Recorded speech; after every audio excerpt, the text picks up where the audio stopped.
Hey, what's up, everybody? Welcome to the review. This time is the PX exclusive Mezco 112 Doctor Strange. This is his new Avengers slash Defenders version, and you see this actually during the first time during the Bendis's new Avengers run, and you see it again during Secret Wars. And I really like this look. It's a cool look. It's the I'm the cool Doctor Strange, and he kind of doesn't want to go with the whole orb stuff, and things get really weird and different. But it's Doctor Strange, right? Anyway, let's jump into this review. Want to start by saying, as always, let's go with the articulation. As always, this is pretty standard. You have your mix of Joker body, mix it with a bit of the Spider-Man body. But this one has a use of boots now. It's a different type of cloth material. I'm going to go over all of that. We're going to start with the head. So the head articulations are pretty much the same as the previous ones. You can look up, you can look down, you can tilt it left and right. This one actually has a great range, just like the previous ones. There is no cloak, though, to get in your way, so you actually have a more free range as far as the neck and movement. The arms, we're going to lift up. As you can see, they go up pretty decently. Not going to say very far because that's not true. You actually can extend them out. You can actually rotate really far up. This one is a lot more loose fitting, so you do get a better range of articulation with it, which is something I find really dope, especially because it may get hindered with clothing.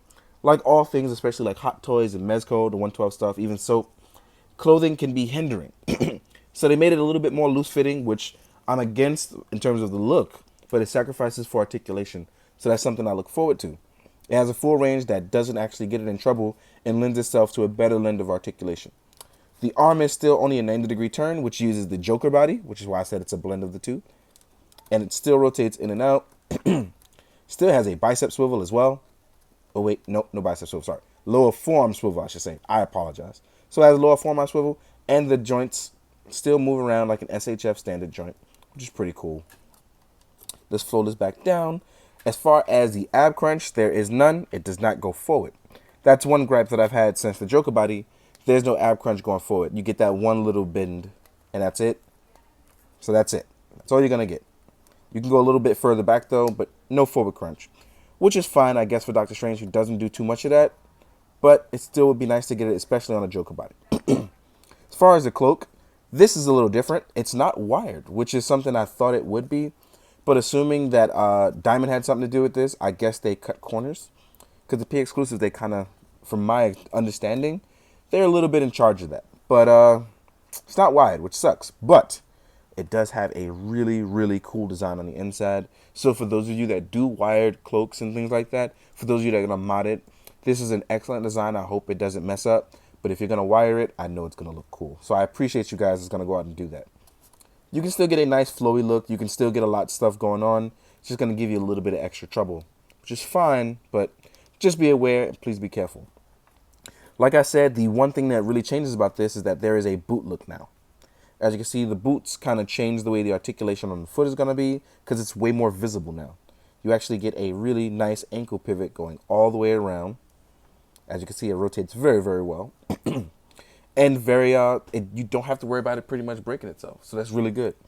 The leg itself is jointed, double jointed, very easily. So that's very, very good. And there is still a thigh rotation. So that's something you really don't have to worry about. So as far as high jump kicking and things like that, I'm pretty sure if it wasn't for the spandex in the way, he would be easily able to do it. I really do love this legging design. I really do. It looks really good on him. This whole costume design actually looks really good for him. So really just wish it was wired. So I think that's probably the only drawback. If you've already enjoyed the Doctor Strange from Mezco, this one is going to be a great addition. I tried to see if there was a magnet under here or a place where you can put the eye for later. It feels like there is something pretty much there to clog the way. So they probably gave it a regular chest. And I've also tried different cloaks on him. There's no magnets. So if you want to try the add of cloak, it won't be the Mezco one. You'll probably have to add someone, excuse me. You'll probably have to add a cloak that someone else has done that either remagnetizes it or magnetizes it to itself. So that's all okay. As far as accessories, it doesn't lend itself to much because Doctor Strange doesn't really come with too many accessories. You get the same magical circles you previously got, but in different colors now. So you're going to get a red one and a green one, which will add to your variations if you have the other two. But if you don't, you'll just have these ones now. But it's really nice to have them. They work the same way. You still get two magical hands. You get one left hand for magical effects, and you get this one as well. I really would have wished we've gotten both, but hey. You get one open palm, and you get one, I guess, slapping hand. This is a relaxed slapping hand, but it also can be used for magical circles as well. As far as the magical parts, now this way gets a little bit more tricky for. Ooh, I think I just broke mine. Damn. This is where it gets a little bit more tricky. I broke it on camera, so that sucks even more. I broke one part, as you can see right there. But mine actually having trouble opening up and being cut, as you can see right there. I open mine up so that way when I place it on the armlet, it comes out really well right there. When you use the magical hands, all you have to do is pretty much turn the hands up. The gauntlet may get in your way this time around, so you just have to be a little bit more careful with that. But all in all, you should be able to use your magical circles just fine. And even though it broke, I feel like it'll be just fine, right? In any case, maybe an extra head sculpt would have been nice. But again, beggars can't be choosers, right? Doesn't really bother me that much. Now, let's get into the comparisons with the other Doctor Strange and then get into size comparisons.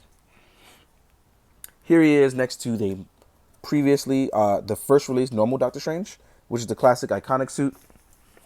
And here he is next to first appearance Strange. So now that we have these guys all together, you can kind of take yourself and go on a little magical trip because you definitely get the bang for your buck as far as look being different. These two obviously the more similar ones, but this one being totally different gives you something that you can do. If you want to build your Defenders team, if you want to go with the new Avengers line, you actually have a variation for it, especially if you've really been enjoying Mezco, so it really works out. So there's that. Next up, now we're going to get into size comparison with other lines. First up, I'm going to do it with the SHF Doctor Strange, so you can see how you would want to work your Strangers in. So as you can see size-wise, he pretty much towers over the SHF. I mean, you can get it to work, but this Strange is already exceptionally tall, and I do believe Strange is a tall dude, but again, you have to finagle it with shots and see how you would want to do it. Next up, we're going to compare him to an articulated Icons Ninja. It doesn't look too bad. Actually, like Strange is just taller than a bunch of assassins, so that's not too bad. Here we have an SH Figuarts Kamen Rider Z Great Cross. This is a normal SHF that I did outside of the Marvel stuff. So as you can see, size-wise, it's pretty big. The Mezco stuff is actually really, really big, and I'm okay with that. They work much better for American and domestic-made stuff like NECA and Marvel Legends and the Mattel stuff. Does not work well with imports all the time, but sometimes it does. Here we have a synthetic human who actually is sized not to be okay, not terrible. Then we have the Marvel Legends Vision, who I pretty much keep in this pose at this point. And as you can see with Marvel Legends, he actually sizes out a whole lot significantly better, just size-wise. Now we're going to try a Mythic Legions Iron Knight. He actually scales really well with Doctor Strange. Not terrible. Last but not least, I am going to compare him to his other Defenders members. I think that would be pretty cool. The first one I want to do is Hulk, because Hulk is so big, so I want to put him in the back. And I think that he actually sizes pretty well. And the reason why I chose the SHF one, because it is my definitive Hulk. Depending on what kind of Hulk you want, you can put him with your Legends one, you can put him with your Figma one, you can put it with whatever other Hulk you want. I chose the SHF one. I like his size, and he's the definitive look for me, both comic and MCU. Here we have the Silver Surfer. So if you want to have him with your Defenders crew, I think that he will size out really, really well with them. And last but not least, we have Namor. And now Namor has a new look, so you can actually pick any Namor you want, so that's totally fine. Next up, I do want to compare him to another size Mezco real fast. I'm going to leave Hulk there. This is my Kit Bash Cable. We all know him by now. And as you can see, he's even taller than Cable. So there's that. So I think size-wise, Strange is actually taller than most normal Mezco characters, which is fine. But it does show that, you know, there are size differences and discrepancies, which I like. Little things added in. But in the meantime, guys, hope you found it enjoyable. Well, yeah, I skipped one. Hope you found it informative. I hope you found it enjoyable. In the meantime, I hope you do good, be good, and drink your water. One thing I forgot in my sickness that I am is I forgot to talk about the Orb of Agamotto. So real quick, I want to show you that this one's also the same one that comes with the Doctor Strange first appearance. It actually rotates, and you can actually reveal it by pulling it up some. so it holds the spot just as well too, which is really nice. Totally forgot to cover that, so my apologies. Anyway, back to the usual. Do good, be good, drink your water, guys. Later.